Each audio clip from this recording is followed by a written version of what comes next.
কালু আরো পিকআপ বাড়া গাড়ি। বেশি পিকআপ বাড়াইলে হবে না ভাই, অল্প তেল আছে গাড়িতে। হবে বুকা চুদা, তেল ভরতে পারিনি গাড়িতে। তুমি তো বলছিলে যে গাড়িটা গ্যাসের করবো, তেল বেশি ভরি না। এ থাকা সামনে দিয়ে টাকা, সামনে দিয়ে টাকা। নিজে মারা অন্যায় করবে, আমার উপরে গরম ছাড়বে। বড় ভাই এখন ঝগড়া করার সময় লাগে, ঠিক আছে? এখন একটা ইম্পর্টেন্ট কাজে গেছে, এখন মাথা ঠান্ডা করো। মাথা আগুনের মতো গরম হয়ে গেছে কাদা। বুঝতে পারছি, বাড়ি থেকে মেয়ে পালিয়ে গেলে যা হয়। আমার মেয়ে পালায়নি, ও ভুলিয়ে ফাঁসিয়ে নিয়ে গেছে। হ্যাঁ হ্যাঁ বড় ভাই, সেই একই ব্যাপার।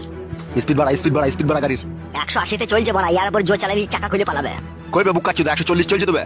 তোমার মাথাতে কাজ করছে না বড় ভাই, গাড়িটা 180-তেই চলছে। গাড়ি চালানো শিখাচ্ছি নাকি তোমাকে? বড় ভাই অমন করো না বড় ভাই। বে ও গাড়িটা কততে চালাছিবে? 140 চলছে, আমাকে 180 বলছি কেন? তাই তো রে বড়, 135। আরেকটু পিকআপ বাড়া, আরেকটু পিকআপ বাড়া। বেশি গান মারাই না, ঠিক আছে? তাহলে তুই চালা গাড়ি শিবে আয়, জীবন হারাবো নাকি আমি? গান মারাইছি, এত জোর চালাচ্ছি তাও হচ্ছে না। বাইলে চাপা। চাপাচ্ছি। আরে জোর চালা না মারা। চুপ করে বসে আছি, বসে থাক, নাহলে এক লাদ মেরে ফেল দেবো গাড়ি, লাদ মেরে বুকা চুদাকে। বালের ড্রাইভার রে। তুমি খুব ভালো ড্রাইভার, তা তুমি চালাও মারা। লে রে ভাই, ঝামেলা করি না, চো সামনে দেখা। গান মারাই নিজের মেয়েকে শাসন করতে পারে না, দিয়ে পালিয়ে গেছে, দেখুন লোকের উপরে ঝালা যাচ্ছে। কি বললি বুকা চুদা তুই? ঠিকই বলছি মারা, আমি যা বলি সামনে।